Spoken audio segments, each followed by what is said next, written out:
Good Tuesday morning, everyone, and thanks for joining us. From the Ohio AgNet, the voice you know at the News You Trust studio, sponsored by BASF and Zidua, the most trusted name in herbicides, providing Ohio soybean and corn acres with up to 2 weeks more residual activity and broad-spectrum weed control.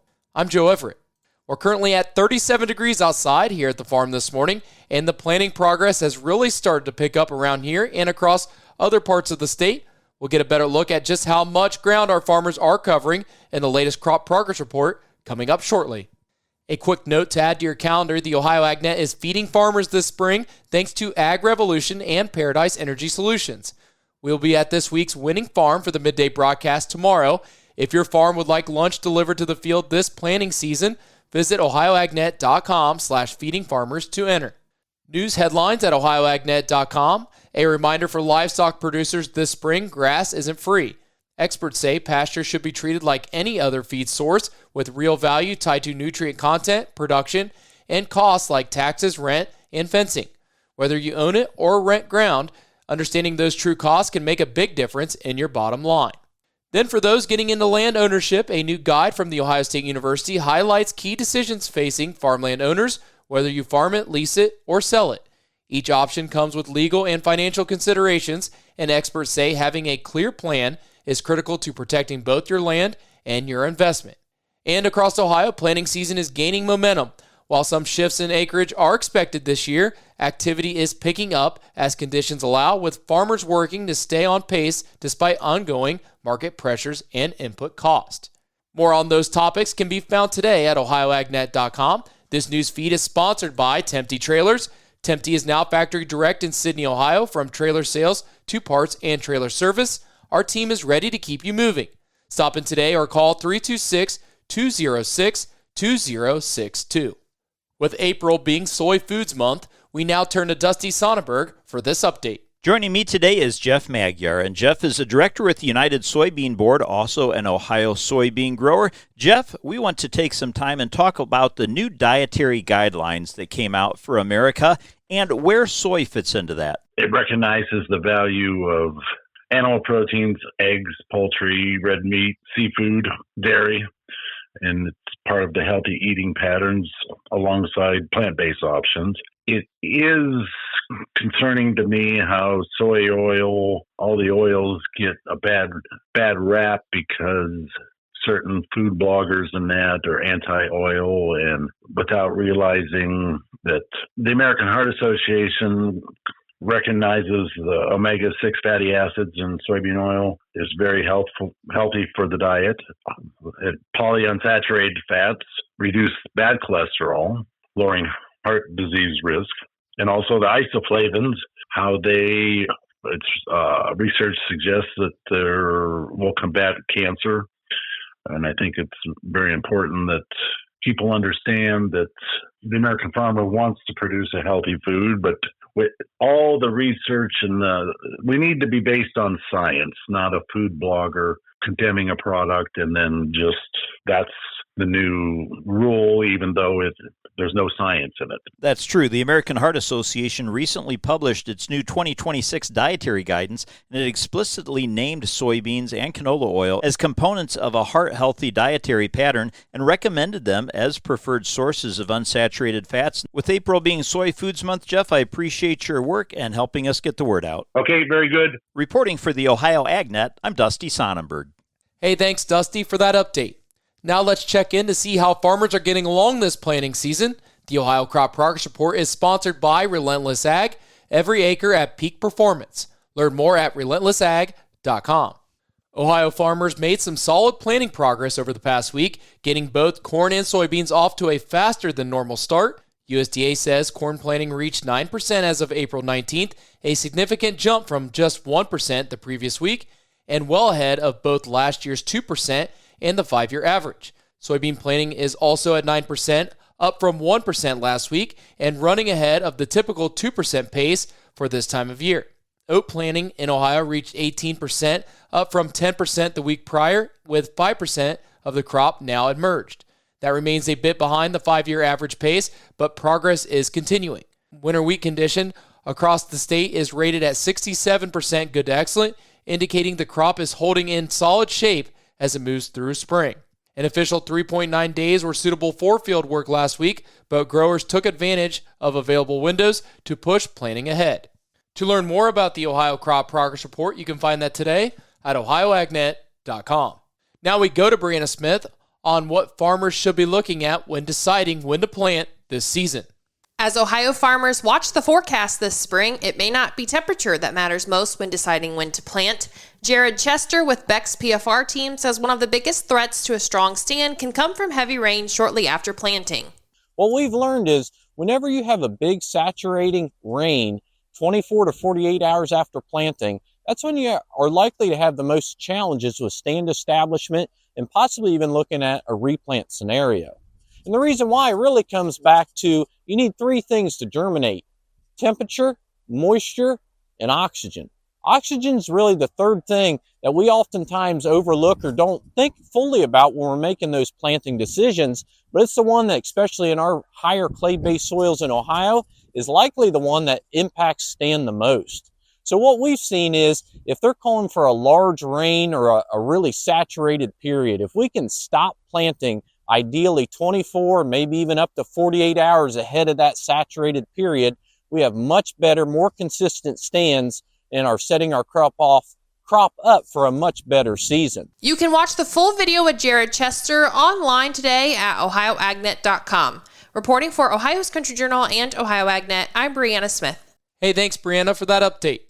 Now for today's weather, which is brought to you by Seed Consultants. Simply better performance online at seedconsultants.com. Here's your forecast.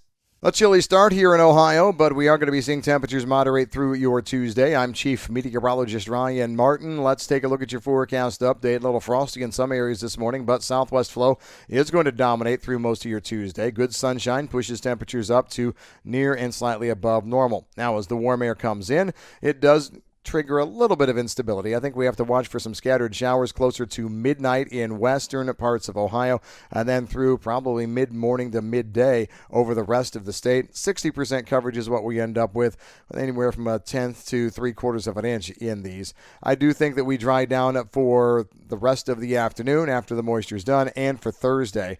Strong frontal boundary comes through overnight Friday night into Saturday. Anywhere from 1/4 to 3/4 of an inch of rain there. Coverage at 60 to 70% of the Buckeye State. We're going to be dry on Sunday, and then we go into next week. Very active, strong rains to start it on Monday. I'm Ryan Martin. Hey, thanks, Ryan. Stay tuned. We'll have more as the Ohio AgNet continues. Hey farmers, planting season is almost here, and Ohio AgNet wants to bring lunch to your farm. Our Feeding Farmers contest is going statewide, and we'll soon be picking farms across Ohio to receive a visit from the Ohio AgNet and free lunch for your farm family and crew. If you'd like us to stop by, get signed up today. Just visit ohioagnet.com/feedingfarmers to enter. Feeding Farmers is brought to you by Ag Revolution, Paradise Energy Solutions, and the Ohio AgNet, the voice you know with the news you trust.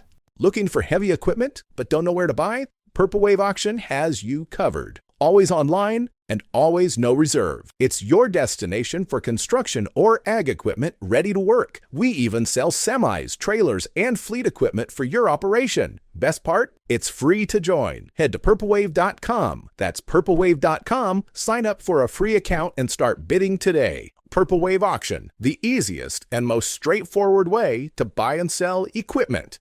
This is the Ohio AgNet. I'm Ty Higgins. Whether inheriting or buying farmland for the first time, a new farmland owner must choose what to do with that land. Do you farm it, sell it, lease it, preserve it? All viable options that require an understanding of economic considerations and legal requirements. To help answer some of those questions, Robert Moore, research attorney with the Ohio State University Agricultural and Resource Law Program, helped to create the Beginner's Guide to Farmland Ownership, and he joins us to talk more about it. Robert, always great to see you. Yeah, thanks for having me back. So what did you see happening with farmland owners that made you realize there needed to be a resource like this So Now You Own a Farm guide? Was there a common question or challenge that kept coming up that nudged you in this direction? Yeah, so when I was in private practice at the law firm, we'd often finish up in a state administration, and maybe the mom and dad left kids farmland, but the kids were never involved in the farm, or maybe you inherit farmland from a aunt or uncle and you really weren't involved in the farm. And these people would say, well, what do I do with it? What it's worth? Who should I call? And so I thought it would be a good idea to put this publication together. So now when attorneys or Farm Bureau staff or anybody get the question, what do I do with this new farm I own? You can give them this publication. And I think it has a lot of good practical advice in it. This day and age, a lot of people inherit farmland without ever having farmed themselves. What are the first maybe 2 or 3 decisions a new landowner should make after they find themselves owning a farm? I think probably the important part is to understand the economics of it. And that is, what is your land worth? How much potential income can it produce for you? And then we look into, well, should we hold it and lease it? Should we sell it? Should we look at alternative uses for it? So in my mind, it's really getting comfortable with the economic aspect of the farmland first. I think that for most farmers, that leasing component would be where we hope that new landowners would go. One of the biggest sections of your guide actually focuses on leasing farmland. Walk us through the difference between cash rent, share rent, flex leases. Explain which options you tend to recommend for those beginning landowners. Yeah, the good thing is we have some different options. So if the landowner says, I want to lease it, just kind of want it simple, don't know a lot about farming, what's the best way to do it? Then cash rent is the easiest. Here's the payment, or, here's the lease rate. Farmer makes the payment. The tenant really doesn't have to be very involved. So that, in my opinion, that's the most common type of lease and easiest for new owners.